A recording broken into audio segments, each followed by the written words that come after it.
Estamos de volta para o último bloco do programa de hoje, que está gostosíssimo, né? Senso comum teórico dos juristas. E estamos fazendo isso através de 3 livros, né, literários. Em tempos de mídias sociais e de velocidade da comunicação, o senso comum permanece sendo um imaginário petrificado, né, coagulado. Como que isso funciona, né? Qual é isso que eu dizia no bloco anterior, perguntando para vocês, isso é assim mesmo que as pessoas dizem, que é a falácia realista, naturalista, isso é assim mesmo? E aí, termina por isso? Qual é a nossa luta? Essa é o convite ao comodismo intelectual, né? É assim mesmo e nada muda. E no caso do diálogo platônico Críton, Platão faz uma distinção pela boca de Sócrates entre viver e viver bem, que são coisas distintas, bem diversas. Então, eu diria que o senso comum é o viver. E a superação do senso comum é o viver bem, isto é, eu sei porque vivo, coloco em xeque a minha própria existência, essa postura crítica que me traz incerteza, insegurança. Às vezes eu tenho a impressão de que nós temos, na filosofia e no direito, muitas respostas até demais, e nós não nos preocupamos com aquilo que interessa, que são os problemas ou as questões.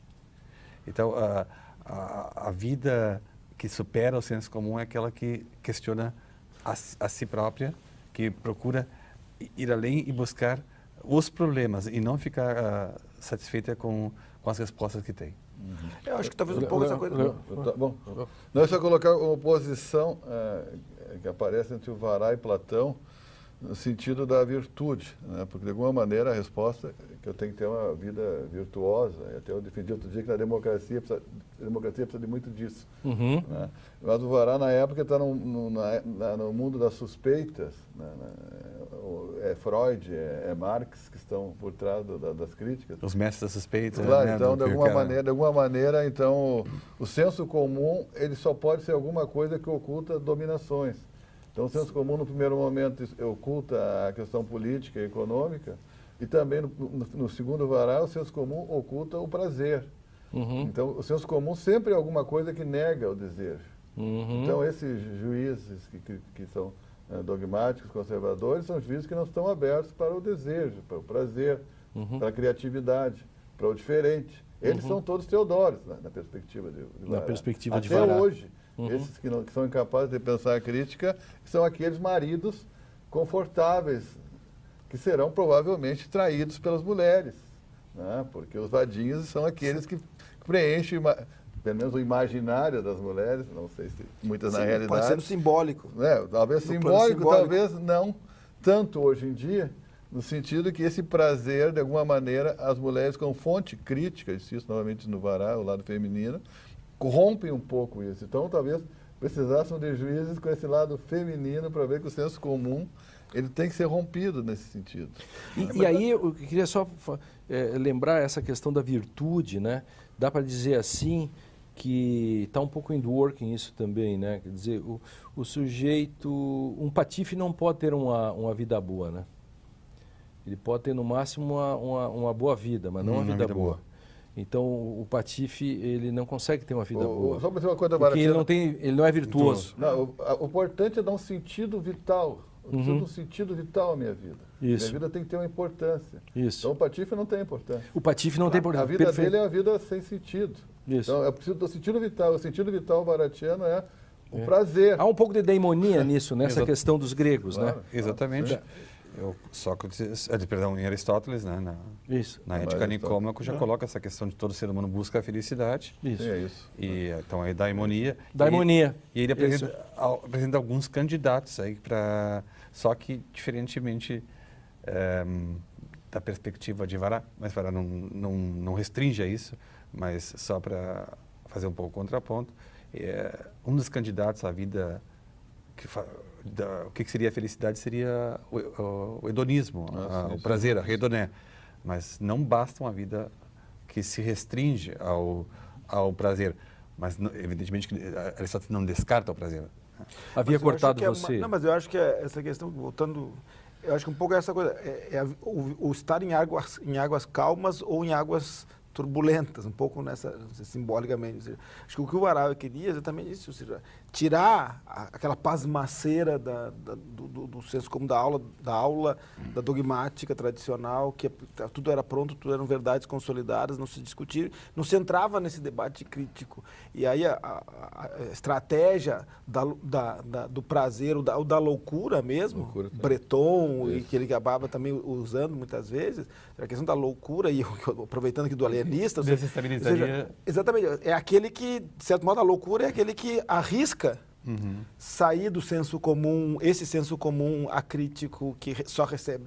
E um pouco é isso, talvez a questão do direito, como esse professor que dizia, não, é assim mesmo e tal, é você cair nesse senso comum, então deixa assim, eu estou em águas calmas, não corro riscos, porque nem ser considerado louco, nem são.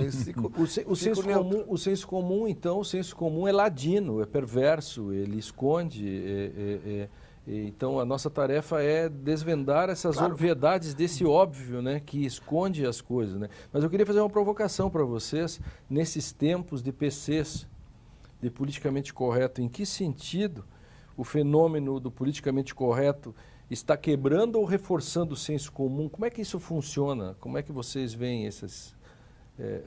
pergunta não ensaiada,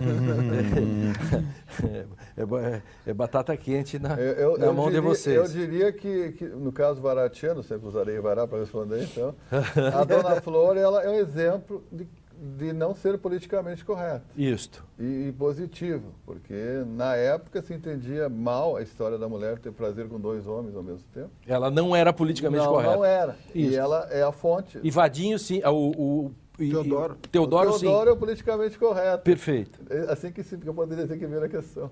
Tá boa a resposta. E você... Quer dizer, o Teodoro é o neutro, o inodoro incolor. Quer dizer, esse não é o tem politicamente correto, é o Teodoro. Quer dizer, vira uma coisa, e vira uma coisa pasteurizada. Ou seja, e cá para nós também, né? Não tem o estresse, o embate da... Mas atenção, os maridos são Teodoros. Até hoje. E aí, nesse caso, o Teodoro era um chato, né? Cá para nós. Há uma tendência Teodoro. Os maridos são Teodoros, não tem dúvida. Eu diria que o politicamente correto tem uma função positiva, até um certo ponto, na medida em que ele coloca em xeque certas acepções que são correntes e que são equivocadas. No entanto, ele... Não pode se transformar num senso comum. Depois ele se torna um senso comum persecutório quase. Daí. E opressor? É opressor. Daí ele já perdeu a Sim, função dele. Enquanto funciona como uma crítica, ou seja, como um chamamento à loucura, ao sair do senso comum, é um aspecto positivo. Pode ser. Porque aí ele se investe. E acho que de autoridade num segundo momento. E na própria linha, um outro significado, talvez forçando um pouco a barra, né, da questão dos próprios, o que o Althusser fala dos aparelhos ideológicos lá, ou seja, hoje esse pensamento ideológico, de certo modo, como um aparelho de controle, de dominação, quer dizer, você não pode sair daquele trilho. Isso acaba construindo um pouco essa comunização do senso, né? Ou seja, esse senso comum. Senso comum e estereótipo tem uma relação imediata, quer dizer, é um raciocínio do varejo feito para o atacado, pode-se dizer isso? Senso comum, estereótipo. Qual é a relação do papel dos estereótipos, então, do senso comum na formação da opinião pública? E aí é o papel dos veículos de comunicação na contemporaneidade, ou até das redes sociais, no lugar em que os idiotas perdem a timidez, por exemplo, que vira um inferno. Eu tenho, se me permite, eu acabei de estar lendo um texto agora, está publicado no Brasil, inclusive, chama do Tony Negri e do Hartz. Chama Isto Não é um Manifesto, o nome do livrinho, um livrinho, um opúsculozinho, só que na realidade, um manifesto, mas chama Isto Não é um Manifesto. Não é o Herbert que já morreu, é outro Michael Hartz. Isso. E o Tony Negri. E eles falam das novas subjetividades que estão se constituindo hoje. E uma delas é o mediatizado. Tem o endividado, o mediatizado, o representado, que é uma crítica à democracia representativa, e tem um quarto, que agora não estou lembrando, mas o mediatizado, o securitizado, toda a questão da segurança, do medo, etc. Mas o mediatizado é um pouco nessa linha, ou seja, essa coisa do conhecimento que passa um pouco por opinião pública e opinião publicada. E esse consumo da opinião e que transforma e que me parece que tem um pouco essa dualidade. As redes sociais, ao mesmo tempo em que ela talvez ela imbecilize um pouco as pessoas, mas por outro lado também ela pode servir como um meio que pode levar a algum tipo de abertura, de estratégia, etc. Inclusive de informação. O Leonel que lida com paradoxos, mais informação dá menos informação? Claro, e também, não, na realidade o estereótipo é um congelamento atemporal do sentido, que eu posso utilizar nos meios de comunicação. Uma identificação do ser na nossa linguagem. Na nossa linguagem. Eu posso usar nos meios de comunicação para justificar a existência de um senso comum, como se fosse um consenso. Então, o estereótipo sempre foi uma estratégia persuasiva, bem sucedida nos meios de comunicação, porque ele é vazio de sentido, porque ele é desvinculado historicamente da sua fonte de significado. E eu diria que a vida intelectual, a vida do jurista, a vida daquele que estuda direito, que ensina direito, ela é uma vida de crítica e autocrítica permanente. Essa é uma diferença, vamos dizer assim, o elemento midiático ele é uma oportunidade. Sem dúvida é uma oportunidade, mas é um risco também, claro, por causa da questão do espetáculo, da acriticidade, né? Do consumo da informação. E nós conhecemos isso. Por falar em consumo, em 15 segundos, qual é o outro livro que você poderia ter trazido? Eu teria trazido A República de Platão. A República, o professor Bolzan... Eu pensei só, mas não necessariamente para o tema, mas por uma questão de, lembrando, já que foi lembrado do Conte, tem um livro da uma namorada do Conte, que se chama Clotilde Devaux, que chama Lúcia. Sim. Então, bom, Machado, por exemplo, antes do conceito de ideologia, já desnudava isso com vários contos, né?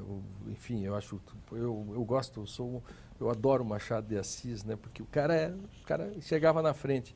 E Leonel, Se eu fosse falar em Machado de Assis, eu falaria do Bentinho e Capitu, mas continuando aqui, mas o Vará mesmo tem o amor tomado pelo amor. Que dá outro samba. Quer dizer, dá outro... Ele chama... Ele trabalha o tango e o samba, né? Então ele é um tanguista e um samba tango, né? Ele junta as duas coisas. Né? O tempo é da modernidade, o Direito e Literatura fica por aqui. Muito obrigado, Leonel, Drayton, Bolzan. Foi muito legal. Esse é um tema muito caro para mim, eu gosto muito. O telespectador deve ter gostado. Assista a esse e outros programas no facebook.com/Direito e Literatura. Leve para a sala de aula, põe na televisão, no telão. Direito e Literatura é para isso. Eu dizia YouTube também, youtube.com/TV Rádio Unicinos. Não esqueça de participar, faça sugestões, comentários. Eu espero você no nosso próximo encontro. Até mais.